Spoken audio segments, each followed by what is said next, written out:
여러분들 우리의 어떤 삶 가운데 본질을 붙든다라는 것은 너무나도 중요한 것이죠. 어떤 시계 만드는 그 사장님이 자기가 직접 시계를 만들었다라는 거예요. 그래서 여러분들 시계를 만들 때 3개의 침이 들어가지 않습니까? 맞죠? 어떤 침이 있죠? 시침이 있고 분침이 있고 초침이 있다라는 거예요. 그 가운데 시침을 이 사장님이 자기 아들한테 시계를 주려고 시계를 만들었는데 시침은 동으로 했다라는 거예요. 동. 금은동 아시죠? 동. 분침은 은으로 했다라는 거예요. 초침은 금으로 했다라는 거예요. 이유가 바로 뭐냐면은 그만큼 1분 1초가 중요하다라는 것이죠. 1초가 모여서 1분이 되는 것이고 그 분이 모여서 여러분들 결국 60분 1시간이 된다는 것이죠. 그만큼 여러분들 우리가 기초를 본질을 우리는 붙들어야 된다는 거예요.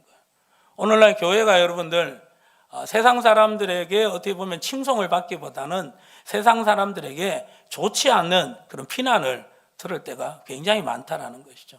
이유가 바로 뭐냐면은 복음을 붙들어야 되는데 복음적인 것을 붙들었다라는 거예요. 무엇을 붙들어야 된다고요? 복음을 붙들어야 되는 거예요. 우리 기독교의 여러분들 복음은 무엇입니까? 예수 그리스도입니다. 예수가 그리스도. 그게 바로 복음이에요. 반면에 복음적인 것은 바로 무엇이냐 하면은 우리의 삶 가운데 행복이라는 거예요. 바로 우리의 삶 가운데 복음적인 것이라는 것은 우리의 어떤 삶 가운데 예수로 인해서 주어지는 좋은 것들, 기쁜 소식, 그게 바로 복음적인 거라는 거예요. 그래서 건강하게 되었다. 그리고 일이 잘 되게 되었다. 기도하는 가운데 하나님의 은혜를 받아서 문제가 해결되었다. 이건 복음적인 거예요. 복음적인 거. 진짜 복음은 바로 뭐냐? 예수 그리스도십니다. 그래서 누가복음 9장 23절에 예수님께서는 제자들에게 이런 어떤 사람이 되기를 원했다라는 것이죠. 자, 누가복음 9장 23절 시작. 또 무리에게 이르시되 아무든지 나를 따라오려거든 자기를 부인하고 날마다 제 십자가를 지고 나를 따를 것이니라. 아멘. 예수님을 따라오려거든 누구를 부인해야 된다고요? 자기를 부인하고 날마다 제 십자가를 지고 나를 따를 것이니라. 이게 바로 복음적인 것이 아니라 복음을 본질을 붙드는 하나님이 기뻐하시는 하나님의 사람이고, 여러분들 그런 하나님의 사람들이 모인 여러분들 교회가 될 수가 있다는 것입니다. 여러분들 복음적인 것을 붙들어서 이 세상에 여러분들 힘들고 어려운 부분으로 인하여서 넘어지지 마시고 복음을 붙드셔서 힘들고 어려운 것들을 넉넉히 이겨낼 수 있기를 예수님의 이름으로 축복합니다. 교회 다니면 무조건 만사형통합니까? 예수 믿으면 무조건 만사형통합니까? 라고 하시면 아멘이라고 하셔야 돼요. 아멘입니까? 아멘입니다. 왜? 합력하여 선을 이루어 가고 계신다라는 거예요. 합력하여 선을 이룬다라는 부분에 있어서 내가 하는 사업이 무조건 잘 되고 우리의 자녀가 무조건 합격되고 그리고 내가 하는 나에게 있는 어떤 문제들이 무조건 막 풀리고 잘 되는 거, 그게 여러분들 만사형통이라고 생각하시면 안 돼요. 그건 세상적인 만사형통이에요. 예수 믿는 사람에게 만사형통은 바로 무엇입니까? 예수님이 함께 하심으로 말미암아 우리가 보기에는 불통이라도 우리가 보기에는 여러분들 문제가 있더라도 그게 문제로 보이지 않는 거예요. 불통으로 보이지 않는 거예요. 합력하여 선을 이루시는 하나님의 역사로 보이는 거예요. 그렇게 하나님 우리를 인도하시는 거예요. 그래서 여러분들 우리가 찬송가 300 여러분들 84장에 그런 찬양이 있지 않습니까?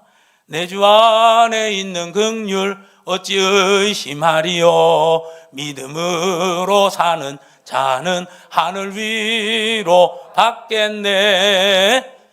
무슨 일을 만나든지 만사형통하리라. 무슨 일을 만나든지 만사형통하리라. 할렐루야. 예수 믿는 사람들은 무조건 만사형통합니다. 영적으로 만사형통합니다.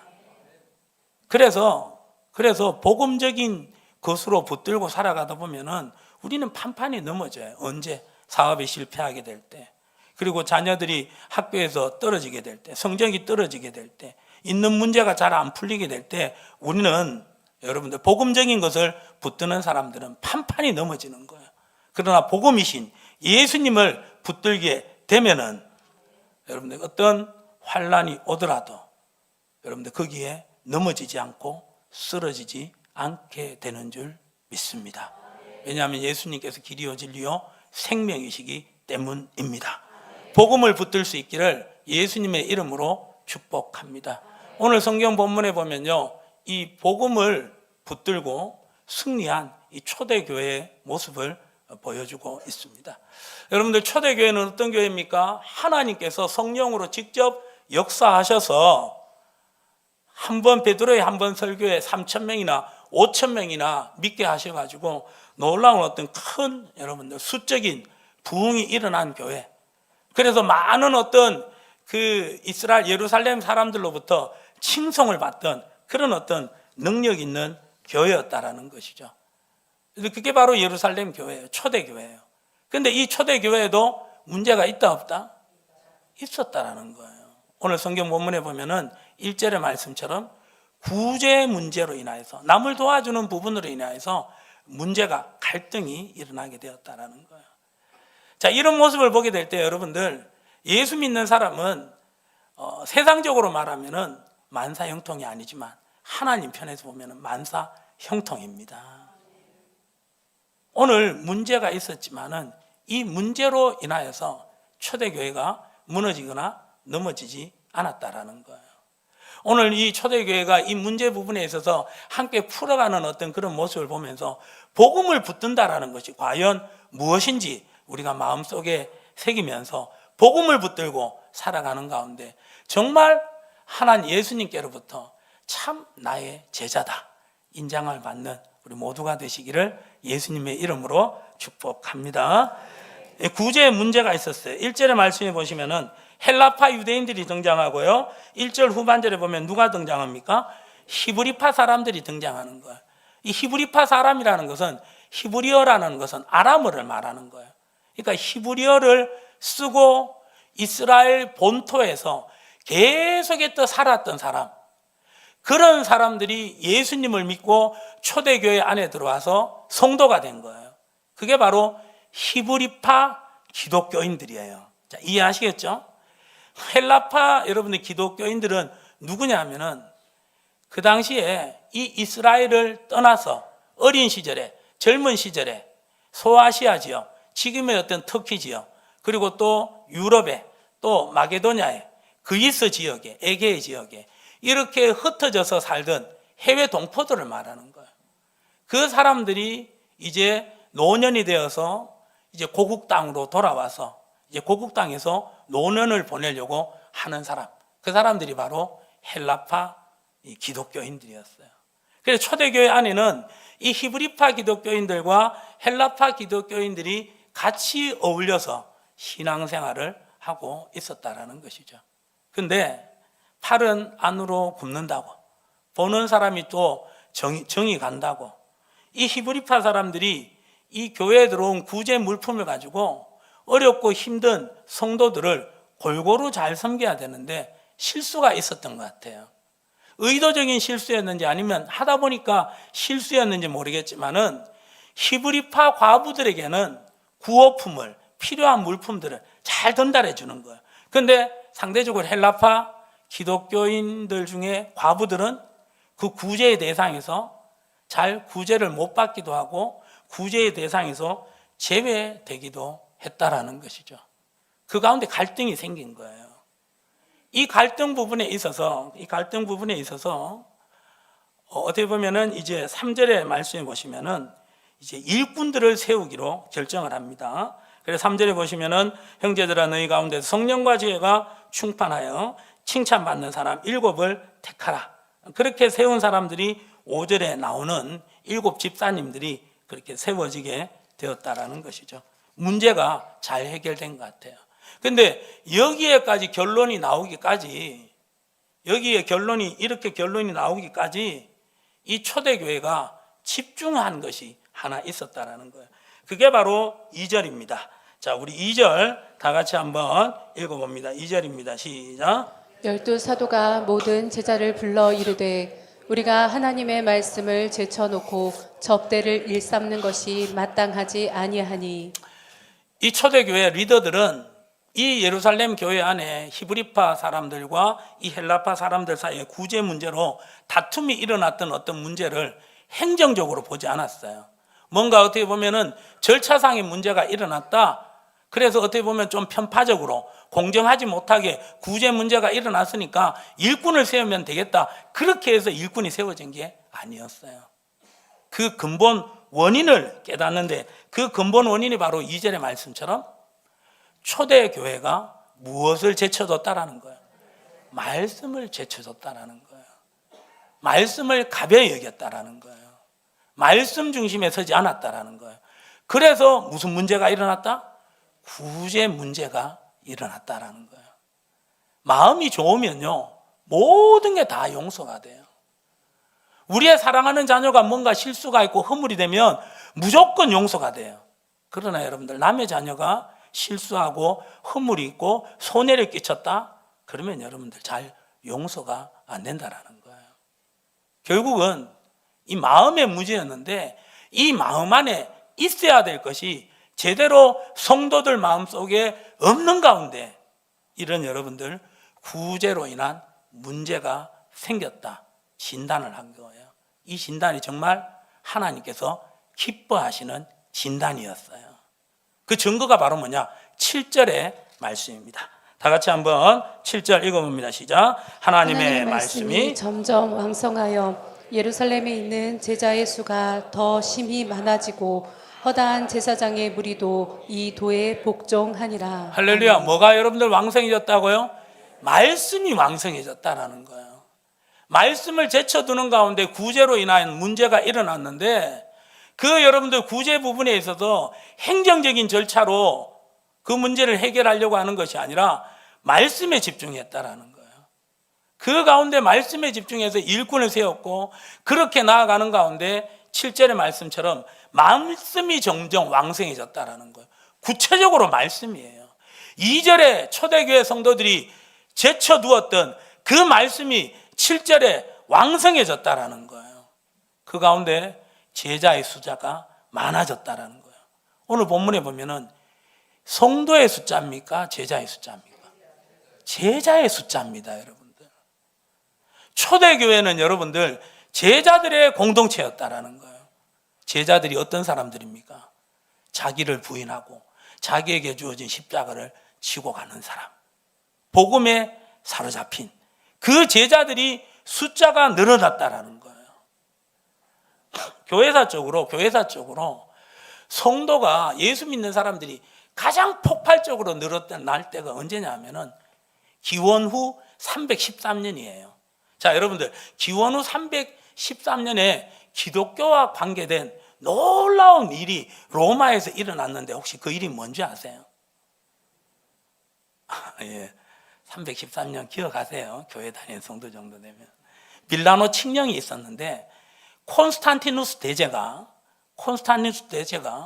그의 어머니 헬레나의 영향을 받아서 신앙을 접하게 되었고 결국 예수님을 믿게 되었고 콘스탄티누스 대제가 황제로서 이제 기독교를 로마의 국교로 인정을 하게 된 거예요.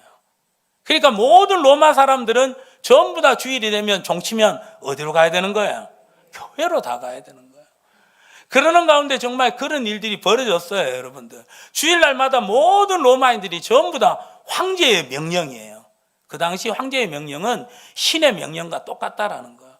그래서 모든 로마인들이 전부 다 주일날 되면 어디로 갔다고요? 예배당에 예배 드리러 갔어요. 그런데 교회사적으로 그때 313년을 이 기독교의 대부흥의 시기라고 절대 얘기하지 않아요. 이유가 뭐예요? 그냥 교회 간 거예요. 황제가 기독교를 국교로 인정해버리고 확정을 해버리니까 교회 가면 교회 안 갈 수가 없다라는 거예요. 그래서 교회를 갔다라는 거예요. 그런데 여러분들, 그때의 기독교의 대부흥의 시기라고 교회사는 기록하지 않아요. 이유가 바로 뭐예요? 제자가 간 것이 아니라 그냥 사람들이 교회로 간 거예요. 근데 초대교회가 오늘 무슨 숫자가 늘어났다고요? 제자의 숫자가 일어났다는 놀라운 하나님의 부흥의 역사입니다. 또 여러분들, 어떤 무리들이 여러분들 이 도에 복종하는 역사가 일어났습니까? 제사장의 무리들이에요. 제사장은 어떤 사람입니까? 바로 예수님을 십자가에 못 박을 때 사내들인 공회의 중심이 되었던 그 사람들. 말 그대로 여러분들 안티 그리스도인이라, 안티 여러분들, 반 기독교적 사람이었다라는 거예요. 예수에 대해서 적대시하는 그런 사람들이 여러분들 예수님을 믿고 그 도에 복종하는 놀라운 역사가 일어났습니다. 진정한 하나님이 하셨습니다 라고 말할 수밖에 없는 하나님의 부흥의 역사가 일어나게 된 줄 믿습니다. 그 시작이 바로 2절의 말씀처럼 제쳐두었던 말씀을 다시 붙잡음으로 시작된 줄 믿습니다. 여러분들, 말씀을 붙들 수 있기를 예수님의 이름으로 축복합니다. 말씀을 붙든다라는 게 과연 뭘까요?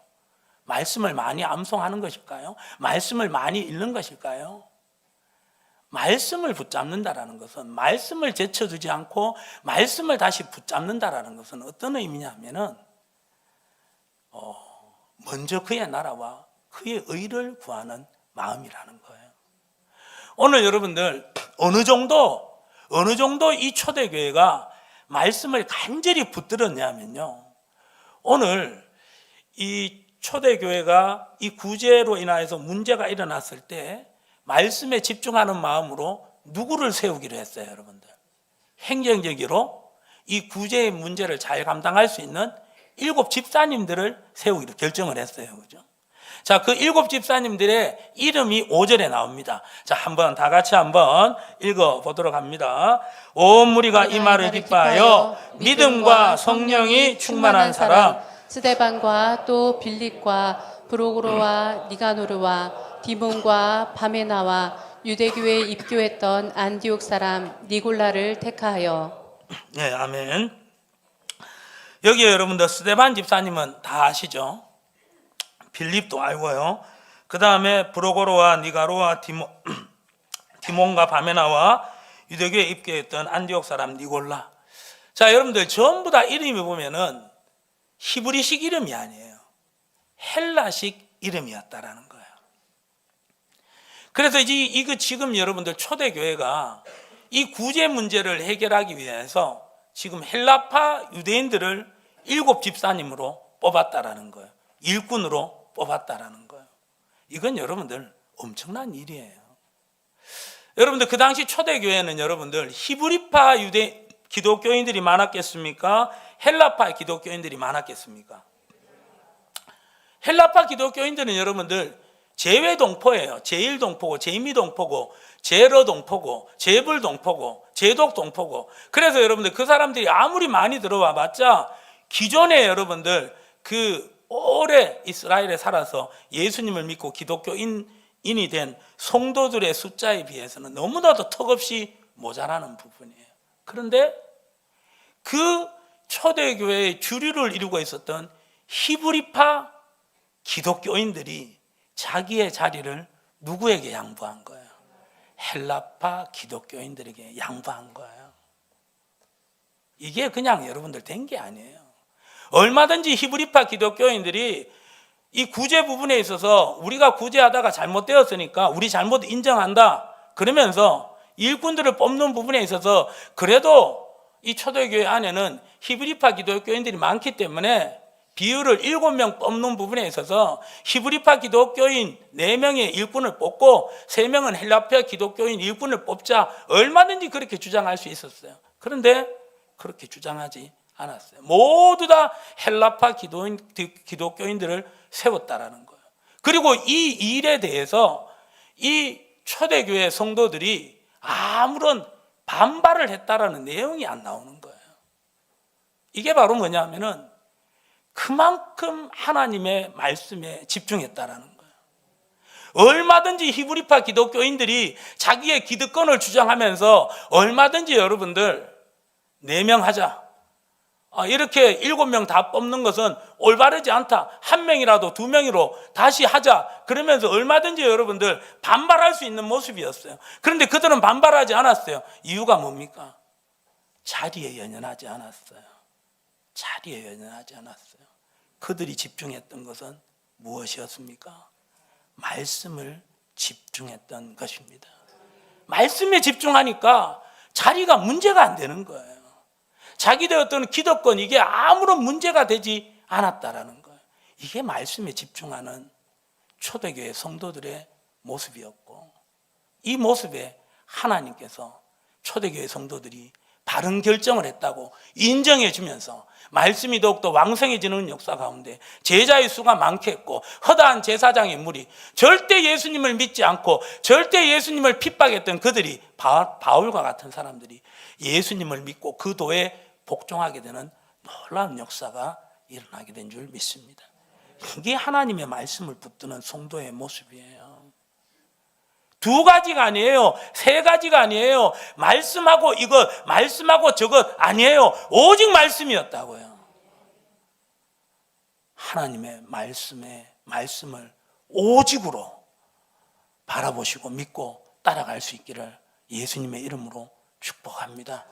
그래서 예수님께서 마태복음 6장 33절에 우리가 이 땅에서 그리스도인들이 마땅히 구해야 될 것을 선포하시잖아요. 다 같이 한번 읽어보도록 합니다. 시작. 그런즉 너희는 먼저 그의 나라와 그의 의를 구하라. 그리하면 이 모든 것을 너희에게 더하시리라. 아멘. 말씀에 집중하십시오. 하나님 나라의 말씀의 중심인 하나님 나라를 집중하시고 하나님의 뜻에 집중할 수 있기를 예수님의 이름으로 축복합니다. 그러면 여러분들 다른 것이 아무런 문제가 안 되는 거예요.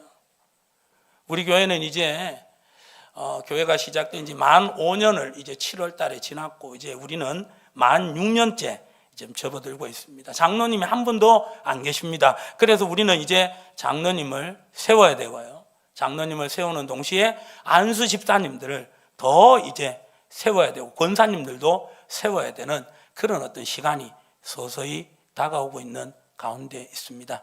그 가운데 여러분들, 안수 집사님으로 뽑혀졌다고 자동적으로 장로님이 된다, 그렇게 생각하시면 절대 안 됩니다. 그거는 여러분들 행정적인 거예요. 그건 여러분들 세상의 방법이에요. 얼마든지 안수 집사가 됐다 하더라도 여러분들 하나님이 아니면 아닌 거예요. 거기에 안수 집사가 안 되어서, 내가 안 뽑혀서 내가 기분이 나쁘다, 그래서 반발한다, 그래서 교회를 나간다, 그런 분들은 아예 안 되는 게 맞는 거예요. 왜? 그분들의 관심은 하나님 나라가 아니었어요. 하나님의 뜻이 아니었어요. 말씀이 아니었어요. 자리였다라는 거예요. 권세였다라는 거예요. 아예 안 되는 게 낫죠. 왜요? 교회도 불행하고 또 누구도 불행할까요? 그렇게 세워진 직분자도 불행하게 된다는 거예요. 왜 그런 여러분들 손해보는 짓을, 왜 그런 여러분 바보 같은 짓을 합니까? 우리 원로 목사님께서 원칙을 세우신 것처럼 교회는 하나님께서 세우셨고 하나님이 일꾼을 세우신다. 그래서 안수 집사가 됐다고 장로가 되든 자동적인 어떤 수순이다, 절대 그렇게 하면 안 된다라고 저번에 설교 시간에 말씀하셨지 않습니까? 그대로입니다, 여러분들. 왜 우리가 자리에 연연합니까? 왜 남들을 보면서 부러워하고 그 사람이 여러분들 하고 있는 그 권세를 시기합니까? 아직 우리가 살았다라는 거예요. 우리가 살았다는 거예요. 분명히 제자는 어떤 사람입니까? 자기를 부인하는 사람입니다. 자기 십자가를 지고 가는 사람이 하나님께서 인정하시는 제자인 줄 믿습니다. 말씀을 여러분들 집중한다는 것을 그냥 가볍게 생각하지 마십시오. 그냥 내가 오늘 하루 매일 3장 읽었는데 이제는 5장 읽겠다, 여러분들 그 정도 수준이 아니에요. 그 정도 마음가짐이 아니에요. 이 세상에 나에게 2개, 3개가 있는 것이 아니라 오직 하나입니다. 오직 말씀이고 오직 말씀은 하나님이십니다. 그걸 믿고 그걸 붙드는 사람, 그 사람이 바로 여러분들 말씀에 사로잡힌 사람이고, 그런 성도들이 모인 교회가 하나님께서 여러분들 역사하실 수밖에 없는, 하나님이 하셨다라고 선포할 수밖에 없는, 고백할 수밖에 없는 그런 여러분들, 권사님이 기도하는 것처럼 이적과 기사가, 능력이 나타나는 교회인 줄 믿습니다. 그 교회가 서충리 양문교회가 될 수 있기를 예수님의 이름으로 축복합니다. 그런 여러분들 교회를 이루시기를 원하면 우리 성도님들 전부 다 말씀에 집중하셔야 됩니다. 말씀에 집중할 때 하나님의 놀라운 부흥의 역사가 일어나게 되는 거죠. 에스라서 10장에 가보면은 하나님께서 일으키신 놀라운 부흥이 에스라 10장 1절에 기록되어 있습니다. 에스라가 하나님의 성전 앞에 엎드려 울며 기도하며, 시작, 죄를 자복할 때 많은 백성이 크게 통곡하며 이스라엘 중에서 백성의 남녀와 어린아이의 큰 무리가 그 앞에 모인지라. 할렐루야. 놀라운 부흥의 역사가 일어났어요. 근데 이 역사가 에스라 7장 10절에 에스라의 열심으로 이루어질 수 있었다는 거예요. 다 같이 읽어봅니다. 시작. 에스라가 여호와의 율법을 연구하여 준행하며 율례와 규례를 이스라엘에게 가르치기로 결심하였었더라. 할렐루야. 에스라가 하나님의 말씀을 맡은 자가 여호와의 율법을 연구하고 준행하며 율례와 규례를 이스라엘에게 가르치기로 뭐 했다고요? 결심했다라는 거예요. 아멘.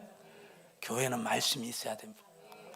교역자가 여러분들 강단에서 선포하는 이 메신저가 여러분들 말씀에 사로잡힌 자가 될 수 있기를 기도해 주시기를 소망합니다.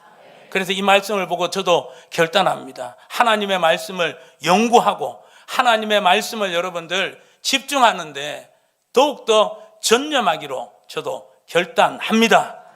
저만 결단해서는 됩니까, 여러분? 우리 성도님들 함께 나아갈 수 있기를 소망합니다. 그래서 주보에서 나왔던 것처럼 기독교 에센스라는 여러분들 그 성경 공부 잊지 마시고 한 10주 과정이 될 거예요. 그 과정 여러분들 함께 참여하셔 가지고 여러분들 함께 말씀으로 부흥하는 우리 모두가 되기를 예수님의 이름으로 축복합니다. 그래서 에베소서 3장 18절과 19절의 말씀해 보시면은 능히 모든 성도와 함께 지식에 넘치는 그리스도의 사랑을 알고, 그 다음 나와야 되는데 나오죠. 시작. 그 너비와 길이와 높이와 깊이가 어떠함을 깨달아 하나님의 모든 충만하신 것으로 너희에게 충만하게 하시기를 구하노라. 할렐루야. 아멘. 하나님의 모든 충만한 것이 우리에게 충만하면, 아멘, no problem. 힘드십니까? 문제가 없어집니다. 문제가 문제처럼 보이지 않습니다. 아멘. 문제 앞에 두려워하지 않습니다. 염려하지 않습니다. 이 문제를 통하여서 하나님께서 우리를 어떻게 훈련시키시고 어떻게 우리를 세우실지, 어떤 복과 은혜를 주실지 기대하는 마음으로 문제를 피하지 않고 정면으로 대적하는 줄 믿습니다. 마귀도 대적하는 거예요. 그럼 마귀가 우리를 피하는 역사가 일어나게 되는 줄 믿습니다. 그게 여러분들 우리를 향한 하나님의 계획입니다. 뜻입니다. 그런데 이것을 붙들으시고 더욱더 말씀에 사로잡힌 바 되어가지고 하나님의 충만하신 것, 하나님의 충만이 예수님으로 나타났고 그 예수님이 우리 가운데 충만함으로 말미암아 여러분들 전혀 정말 주의 뜻대로 항상 기뻐하시고 쉬지 말고 기도하시고 범사에 감사하며 주의 뜻대로 살아감으로 하나님의 기쁨이 되는 우리 모두가 될 수 있기를 예수님의 이름으로 축복합니다. 말씀에 사로잡혀야 됩니다. 부흥의 역사가 일어납니다. 우리 개인적으로는 말씀에 사로잡힐 때 부흥의 역사가 일어나게 되는 줄 믿습니다. 그래서 여러분들 이 요한복음 5장 25절 말씀 우리 다 같이 한번 요한복음 5장 25절 한번 읽어보도록 하겠습니다. 시작. 진실로 진실로 너희에게 이르노니 죽은 자들이 하나님의 아들의 음성을 들을 때가 오나니 곧 이때라. 듣는 자는 살아나리라. 할렐루야. 아멘. 하나님의 아들의 음성을 들을 때가 오나니 누가 들어요? 죽은 자들이. 우리가 죽었잖아요. 죄와 허물로 죽었잖아요. 하나님의 아들의 음성을 들었어요. 듣는 자는 살아나리라. 말씀을 들었어요. 그리고 우리가 살아났습니다. 아멘. 생명이 있는 거예요. 그래서 사망이 와도 겁내지 않아요. 여러분들, 마귀와 귀신들이 얼마나 사망의 화살을 쏩니까? 시험에 떨어지면 어떡하지? 사업이 망하면 어떡하지?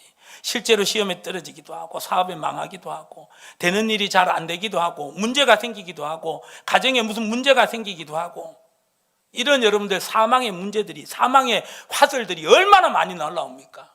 그런데 하나님의 말씀을 붙들고 있는 자는 생명을 누립니다. 죽었다가 살아납니다. 생명을 누리되 풍성하게 누립니다. 그래서 여러분들, 마귀와 귀신들이 그 모든 여러분들 사망의 화살들을 넉넉하게 다 이겨내는 역사가 일어나게 되는 줄 믿습니다. 디모데후서 3장 15절과 17절까지 그 하나님의 말씀을 가까이 하는 가운데 우리에게 주시는 유익이 뭡니까? 내가 디모데후서 3장 15절 시작. 또 어려서부터 성경을 알았나니 성경은 능히 너로 하여금 그리스도 예수 안에 있는 믿음으로 말미암아 구원에 이르는 지혜가 있게 하느니라. 할렐루야. 아멘. 우리로 구원에 이르는 지혜가 있게 한답니다. 문제를 풀리는 핵심이 바로 말씀입니다. 그리고 여러분들 17절 말씀 시작. 17절 시작. 이는 하나님의 사람으로 온전하게 하며 모든 선한 일을 행할 능력을 갖추게 하려 함이라. 할렐루야. 아멘. 여러분들, 이 말씀을 붙들게 될 때 구원에 이르는 지혜가 있게 되는 줄 믿습니다. 이 말씀을 붙들게 될 때 우리가 온전해진다라는 거예요. 성도로서 온전해진다라는 거예요. 교회로서 온전해진다라는 거예요. 오늘날 성도가 성도답지 못하고 교회가 교회답지 못해서 얼마나 세상 사람들로부터 손가락질을 받고 있습니까? 마치 여러분들 맛을 잃은 소금이 아무 쓸데가 없어서 밖에 버려워져 가지고 사람들한테 밟히는 모습이 오늘 우리 교회 성도들의 모습 아닙니까, 여러분들? 하나님께서 우리가 그렇게 쓸데없이 사람들한테 밟히고 조롱당하면서 여러분들 살아가라고 자기 하나밖에 없는 독생자 외아들을 우리를 위하여서 죽이셨습니까, 여러분들? 아니잖아요, 여러분들. 십자가를 헛되지 않게 할 수 있기를 예수님의 이름으로 축복합니다. 말씀을 붙드십시오. 그래서 온전해지십시오, 여러분들. 온전한 남편분이 되시고, 온전한 그리스도인 아내가 되시고, 온전한 그리스도인 남편분이 되시고, 온전한 그리스도인 아버지가 되시고, 어머니가 되어 주십시오, 여러분들. 성도님들이 되어 주시기를 소망합니다. 말씀을 붙들면 말씀을 통하여서 하나님이 역사하시는 거예요. 히브리서 8장 10절의 말씀을 한번 보고 오늘 마치도록 하겠습니다. 다 같이 읽어보도록 하겠습니다. 시작. 또 주께서 이르시되 그날 후에 내가 이스라엘 집과 맺을 언약은 이것이니 내 법을 그들이 생각에 두고 그들의 마음에 이것을 기록하리라. 나는 그들에게 하나님이 되고 그들은 내게 백성이 되리라. 나는 그들에게 하나님이 되고 그들은 내게 백성이 되리라. 이게 누구 소원이에요? 하나님의 소원이에요. 우리를 향한 하나님의 소원이라고요. 아멘. 우리는 늘 입을 열면 하나님, 나의 하나님이 되어 주시옵소서. 하나님, 내가 하나님의 백성 되기를 원합니다. 그렇게 기도하는데 그 기도는 원래 우리의 기도가 아니었어요. 빌립보서 2장 13절의 말씀처럼 하나님께서 소원을 우리 마음에 두셨고 하나님께서 그 소원대로 우리를 이루어 가시는 거예요. 하나님은요, 우리보다도 더 우리의 하나님이 되기를 원하시고 우리보다도 더 여러분들 하나님께서 우리를 소유 삼기를 원하십니다. 근데 조건이 있어요. 8장 10절 초반절에 내가 이스라엘 집과 맺을 언약은 이것이니 시작. 내 법을 그들의 생각에 두고 그들의 마음에 이것을 기록하리라. 할렐루야. 그 법을, 내 법을, 하나님의 말씀을 생각에 두고 여러분들 그 마음에 뭐 해야 된다라는 거예요. 기록하는 자. 아멘. 그 법, 하나님의 말씀을 생각에 두고 마음에 기록하는 자. 이 보통 사람이 아니에요. 하나님께 전심으로 나아가겠다라는 거예요.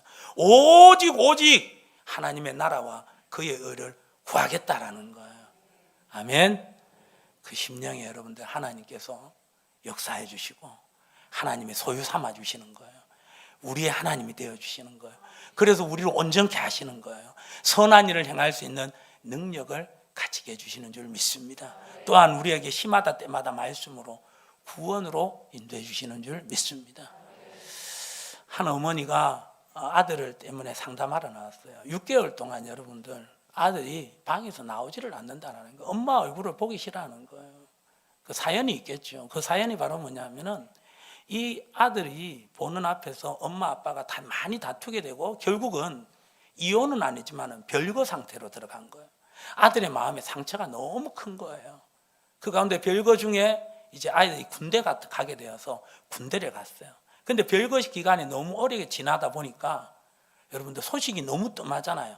그러는 가운데 남편이 죽었다라는 소식이 들려오게 되었다라는 것이죠. 너무 소식이 없어서 갑자기 급한 마음에 듣다 보니까 부랴부랴 장례식을 치르게 되었고 아들한테도 얘기를 못했다라는 거예요. 근데 아들이 군대 갔다가 휴가를 나왔어요. 그러는 가운데 아버지가 죽었다라는 것이죠. 아들은 마음속에 악한 마음이 생긴 거예요. 엄마가 아버지를 미워하고 결국은 아버지를 죽이기까지 했구나. 그런 마음을 갖게 되었다라는 거예요. 너무 어이없는 마음이죠. 그 말에 여러분들 엄마가 아무리 아니라고 얘기해도 마음이 그렇게 딱 바뀌어버렸기 때문에 어떻게 돌이킬 수가 없었다는 거예요. 그런데 결국은 아들이 결국 의회에서 제대를 했죠. 근데 제대하고 난 다음에 엄마에 대한 어떤 그 굉장히 어떻게 보면 적개심으로 미워하는 마음으로 악한 마음으로 인해서 엄마하고 같이 살기는 했지만은 엄마 얼굴을 보기 싫어하는 거예요. 그리고 이 방 안에 들어오면 모든 사람을 다 죽이겠다 이러면서 철저하게 외톨이로 지나는 거예요. 그러는 가운데 엄마가 할 수 있었던 것이 바로 뭐냐? 밥은 챙겨줘야 되잖아요. 그래서 밥을 챙겨주면서 이렇게 어느 날 그 조미김 있지 않습니까, 여러분들? 이렇게 봉투 안에 들인 소금이 다 이렇게 발려져 있는 구운 김 있지 않습니까? 그걸 잘라서 주는 가운데 그 구운 김 안에는 여러분들 그 습기 제거제에 뭐가 있죠? 그렇죠. 그게 있잖아요. 갑자기 생각이 안 나는데. 실리카켈, 그죠? 가위로 자르다 보니까 그걸 꺼내지 않고 가위로 자르다 보니까 그 실리카켈이 어떻게 된 거예요? 같이 잘려진 거예요. 그래서 그 봉투, 작은 봉투 안에서 그게 나왔잖아요. 근데 그게 어디에 묻었을까요? 김에 묻었어요. 그게 이제 엄마는 잘 모르고 그 김을 누구한테 준 거예요? 야, 아버지 독살하더니 나까지 이렇게 죽이려고 하느냐. 그러면서 여러분들은 아이 마음이 엄청 독해졌다. 그때부터 여러분들 엄마에 대한 적개심으로 밖에 나오지도 않고 수염도 안 깎고 계속해서 집안에 틀어박고 그걸 6개월 동안 했다라는 거예요. 그분이 너무너무 힘들어가지고 예수님을 믿게 되었어요. 예수님 믿으면 뭔가 답이 나올까 싶어서. 그런데 해결이 안 되는 거예요. 목사님을 찾아봤어요. 상담을 했어요. 그 가운데 목사님이 기도하는 가운데 나를 믿어라.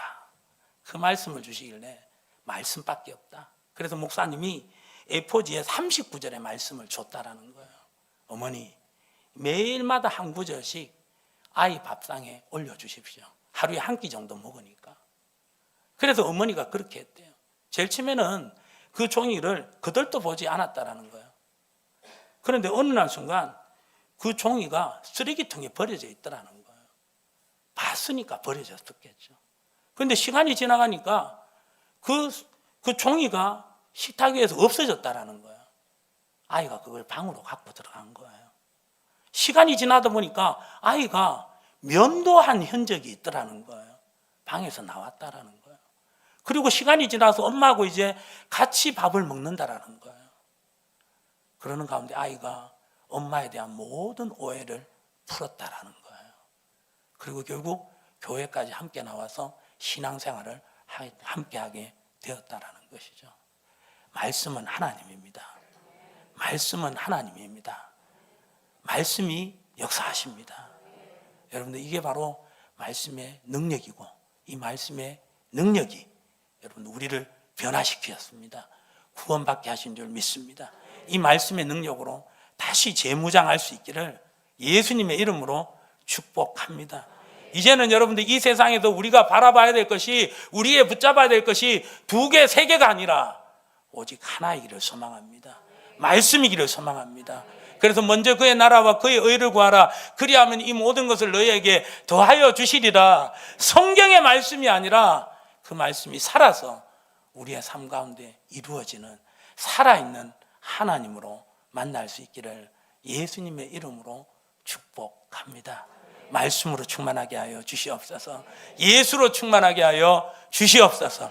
그 가운데 세상 그 어떤 것들도 부러워하지 않게 하여 주시고 만족함으로 주만 사랑하고 하나님께서 기뻐하시는 예배자들이 다 되시기를 예수님의 이름으로 축복합니다.